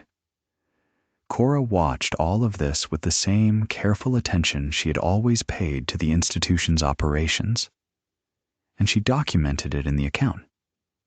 And she felt about it something that she had not felt about Burnt Creek before, which was a cautious and hedged version of something that might eventually become something. Not hope, exactly, not yet, but the structural conditions under which hope was possible. She felt something else, too, which she was less practiced in identifying. She was tired. She had been fighting for 3 years with the specific, drawn-forward energy of someone who has a task that is important enough to override all other needs. The task was done, in the form in which it could be done, and the exhaustion that the task had been holding back was now available to arrive. And it arrived. She was tired in her bones, in the way that 15-year-olds are not usually tired, in the way that people who have been carrying something very heavy for a very long time are tired when they are allowed to set it down. She did not set it down entirely. She kept the account. She kept counting. She kept watching. But the watching was different now. There was someone watching with her, and there was a mechanism that the watching could activate. And the difference between watching alone and watching in the presence of someone who would act was a difference she had not known she needed to feel until she felt it. In July 1877, Anna Garrett asked her if she would consider staying at Burnt Creek in a different capacity. The position was teacher's assistant, a paid position, the first paid position ever offered to a resident of Burnt Creek. A position that did not yet officially exist in any county document, but that Anna had been negotiating into existence through the Oversight Board with the persistent administrative creativity that she had discovered in herself since March. It paid $3 a month, which was not much. It provided Cora with official standing in the institution rather than resident standing, which meant she could not be placed out against her will or dismissed from the building at someone else's discretion. It meant she could keep teaching the younger children, which she had been doing informally for years. It meant she could stay near Eli. Cora sat with this offer for a week before answering. She understood what it was and what it was not. It was not justice. It was not repair. It was not adequate compensation for 7 years of a childhood spent inside a machine that was designed to use children rather than educate them, to extract from them rather than invest in them, to count them as line items in a ledger rather than as human beings with futures. It was a position in a still underfunded, still imperfect institution, in a county where the machinery of child welfare was rudimentary, and the will to improve it was intermittent and political and not to be trusted as a permanent condition. It was also the first time an institution had offered her something rather than taking from it. The first time someone in authority, Anna, imperfect and 24 and still learning, but someone, had looked at what Cora had and said, "We need this. We need you." She accepted. She was 16 years old, and she had already done more with her life than most people twice her age. She went back to the schoolroom, and she taught reading to children who couldn't read yet, which was the most fundamental power she knew how to offer. And she kept the account, and she waited for what would come next. What came next took a long time. History tends to move slowly in the mountains, where the turns of national attention are felt late and leave late, and where the improvements that are announced in the capital take years to appear in the valleys. The Burnt Creek Home for Destitute Children continued to operate under the new superintendent, imperfectly, chronically underfunded, better than before, but not good, for another 22 years. In 1899, the building was condemned and demolished, and the children and residents at the time of demolition were distributed to other facilities and some to families and some to the newly established county poorhouse and some to a new institution in Asheville that had been organized with the assistance of a woman who had been involved in orphanage reform work since the early 1880s and who had, on her desk, a clipping from the March 10th, 1877 edition of the Asheville Citizen. Anna Garrett remained in Buncombe County for the rest of her life. She was active in the North Carolina orphanage reform movement from the 1880s onward, and she testified before the state legislature in 1893 in support of an oversight statute that did not pass, and again in 1897 in support of a modified version that did pass, and that, while inadequate by any standard she would have considered adequate, established at minimum the principle that state-funded institutions caring for children were subject to state inspection at irregular intervals. She never married. She taught until she was 63. When she died in 1934, a brief obituary in the Asheville Citizen noted her role in the reform movement and mentioned, in passing, a case from early in her career involving irregularities at a county children's home, and closed with the observation that she had been, by all accounts, an exceptional teacher. James Hollifield was retrieved from the Caulfield Tannery in the summer of 1877, following Peck's second article on the apprenticeship system, which had run in May, and which had specifically named James and documented his conditions. He was 12 by then. The tannery had done things to his lungs. The bark liquor fumes were not neutral in their effect on the respiratory systems of young children, and James had the beginnings of a cough that would stay with him for the rest of his life.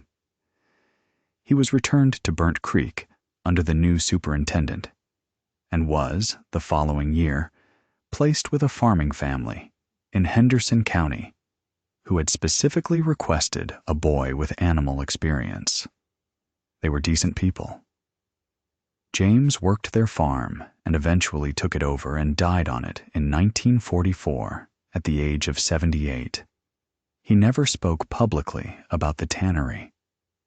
His daughter found his name in Peck's 1877 article when she was researching family history in the 1950s, and she asked him about it once, and he said, "That was a long time ago. Sadie Buchanan stayed with the Doss family. She was legally adopted by them in 1880, when the state legislature clarified the adoption statutes in ways that made such formalization possible and practical. She went to school through the 8th grade and worked the family farm and had 4 children and died in Madison County in 1938. She sent Cora a letter every Christmas until 1920. Eli, whose full name was Elias Jarvis, as was eventually determined from county records in the 1890s, was still at Burnt Creek when Cora became teacher's assistant. He was 6 years old and still largely nonverbal, but had begun in the spring of 1877 to speak in single words and occasionally short phrases in the particular halting way of children who have been silent long enough that language has become a foreign country to which they are making their slow return. The first full sentence Eli ever said to Cora. She was standing in the yard in June of 1877, and he had come to stand beside her in the way he always did, without announcement, appearing at her side as though he had always been there, was, "I found a bird." She looked at him. She said, "Show me." He took her to the east wall of the building where a sparrow had nested in a gap in the foundation stones near the corner. He showed her the nest, very carefully, from a distance that would not disturb the bird. He said, "She has eggs." She said, "Yes." He said, "Will they hatch?" She said, "If we let them alone, they will." He nodded seriously and looked at the nest, and then looked at her with the expression of someone who has asked an important question and received an acceptable answer. He said, "Okay." She wrote about this in the account. She wrote it in the same cramped, angular hand as everything else, in the margin of a piece of wrapping paper from a flower delivery, with the same economy she applied to everything. But she wrote it. It seemed to her like the kind of thing that should be written down, the kind of thing that should be counted among the real events that happened in this place, against the official record that counted other things. June 14th, 1877. Eli showed me a sparrow's nest this morning. He said she has eggs. He asked if they would hatch. I said, if we let them alone, they would. He said, "Okay." He is 6 years old. He is going to be all right. By 1880, Cora had been at Burnt Creek for 11 years, half her life. She was 19 and had been teacher's assistant for 3 years and had watched the institution change slowly in the way that all institutions change slowly under the pressure of insufficient reform. Better, but not good enough. Never good enough by the measure of what the children deserved. She had kept the account. She had continued to document. She had expanded her documentation beyond Burnt Creek into the wider landscape of child welfare in North Carolina, attending public meetings, corresponding with reformers in other counties, following the legislative debates through the newspapers, with the same systematic attention she had once applied to Peck's quarterly reports. She left Burnt Creek in 1882 at 21 to take a teaching position in a school in Asheville proper. She had been recommended for it by Anna Garrett, who had remained her collaborator and her friend, and who had never, in the years of their friendship, stopped learning from her. She taught in Asheville for 15 years. She corresponded with reformers, attended conferences, wrote articles for various progressive publications under her own name, using the account as primary source material when the publication's editors would allow it. They were not always willing. A woman writing under her own name about institutional child abuse in the post-Reconstruction South was not universally welcome in the periodicals of the era. But she was persistent in the way of people who have learned to be persistent through extended practice. In 1897, she married a man named Thomas Catt, a schoolteacher from Watauga County, who had read her articles and sought out a meeting, and who was, by Cora's careful assessment, someone worth trusting, which was not a conclusion she arrived at quickly or easily, but which, once arrived at, proved correct. They had 2 children. She continued to teach and to write and to attend legislative hearings. She was 40 years old in 1901, when the first North Carolina child welfare statute that had any actual enforcement mechanism was passed. She was there for the hearing. She testified. She was 53 in 1914, when the state established a board of public welfare with actual investigative authority over institutions receiving public funds. She was there for that hearing too.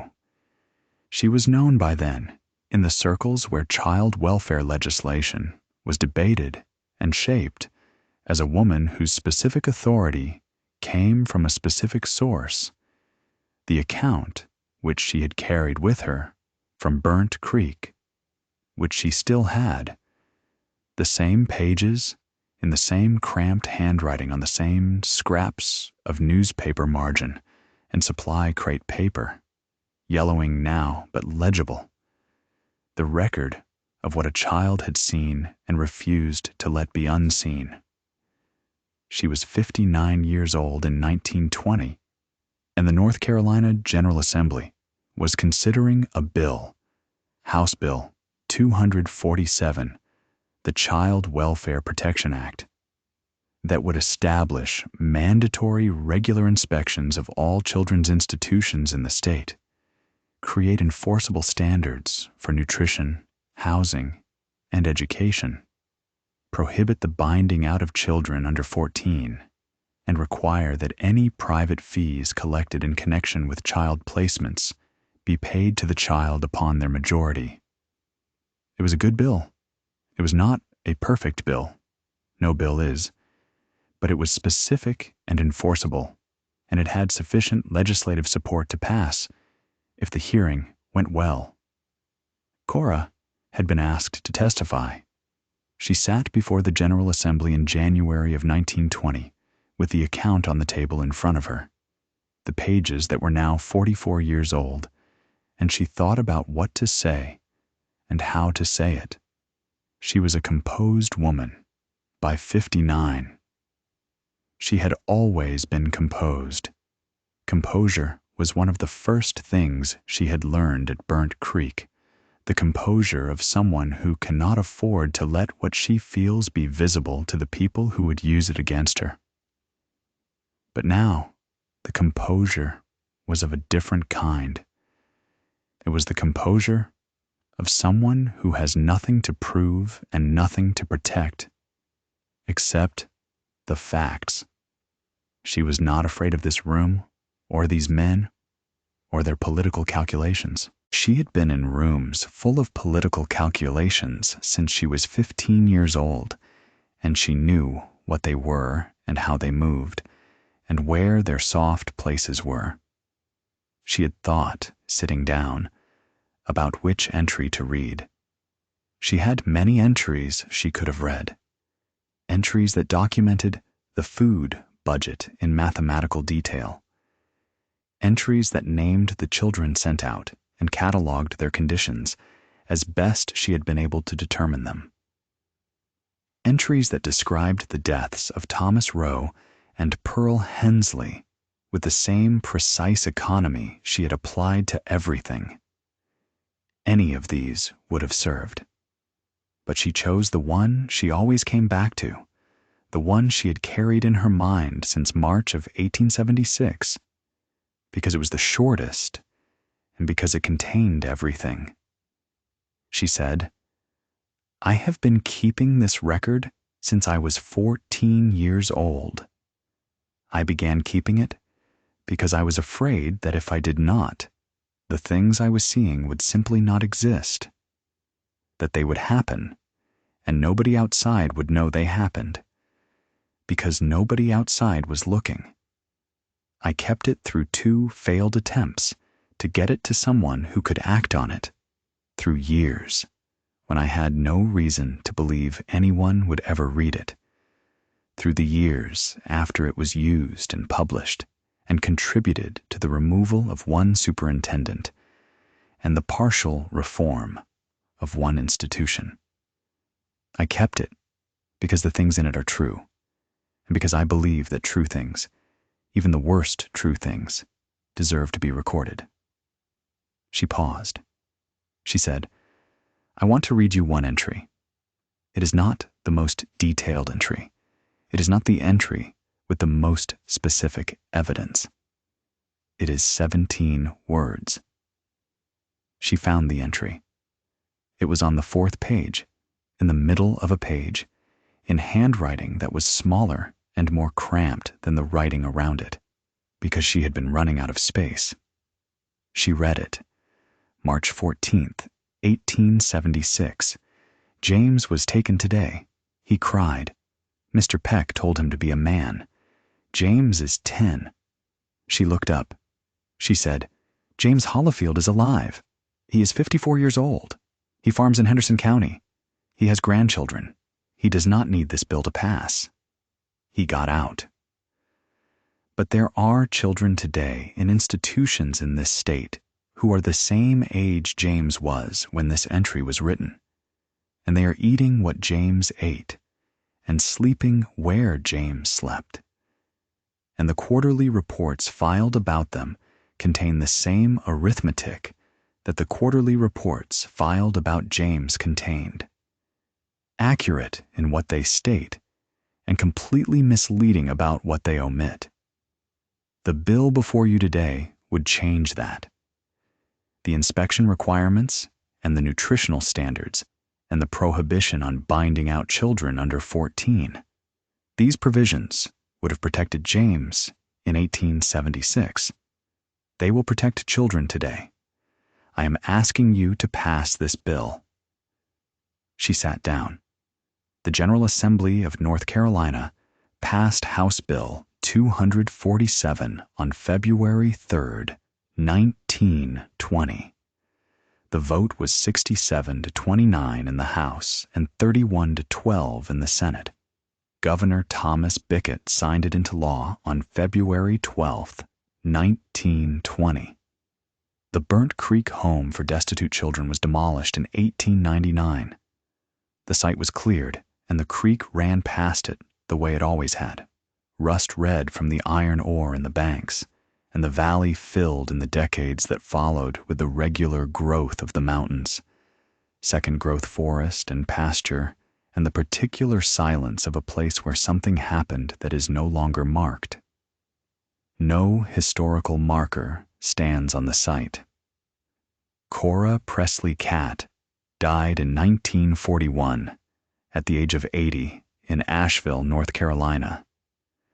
She was survived by her husband, Thomas, who died the following year, and by her 2 children, and by 6 grandchildren, and by the account, which she had given to the North Carolina State Archives in 1935, in a ceremony that was not a ceremony.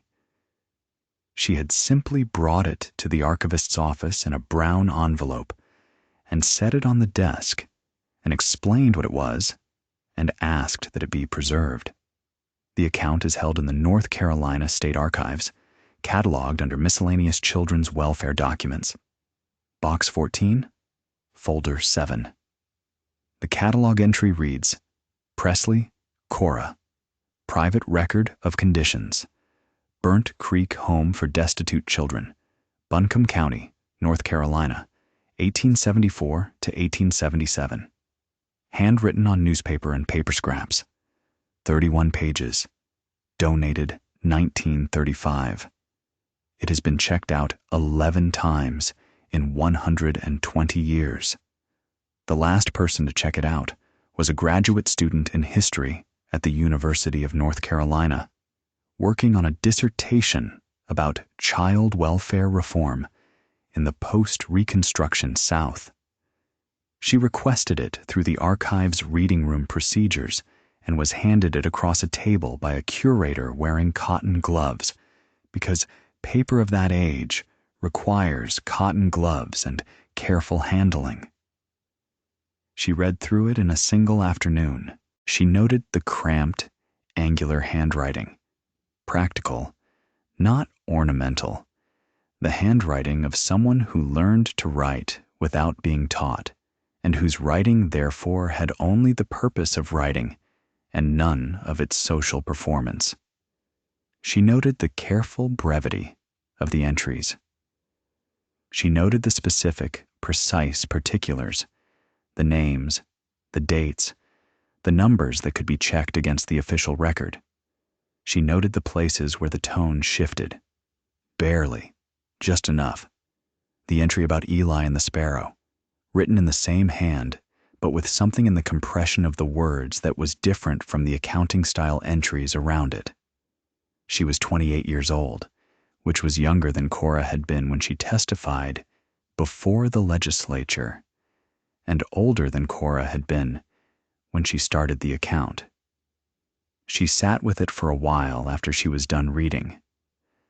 The archivist, coming back to check on her, found her sitting with her hands flat on the table on either side of the folder, looking at the last page, which was blank. The back of the last page of writing, white and empty.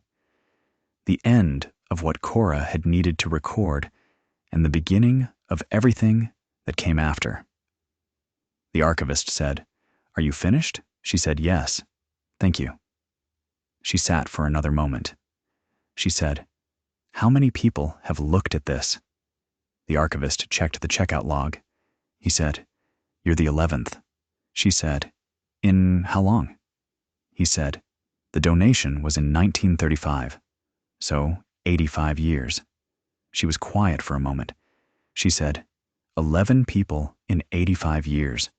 He said, "Yes." She said, "She kept it for 60 years before she gave it away." He said, "Yes." She looked at the last page again. Then she closed the folder and handed it back and said, "Please take good care of it." He said, "We do." She picked up her notes and her bag and walked out into the afternoon, into a city that had been built on and around, and in spite of the history that documents like this one recorded. And she thought about Cora Presley, at 14, with a stolen pencil and a scrap of newspaper margin, writing in the dark, knowing that no one was coming to save the children in that building except the record she was making. She thought, it should have been read more than 11 times. She walked to her car and drove back to Chapel Hill and sat down at her desk and opened her dissertation and began to write. She began with the quarterly report. She began with the numbers. She began with what they didn't say.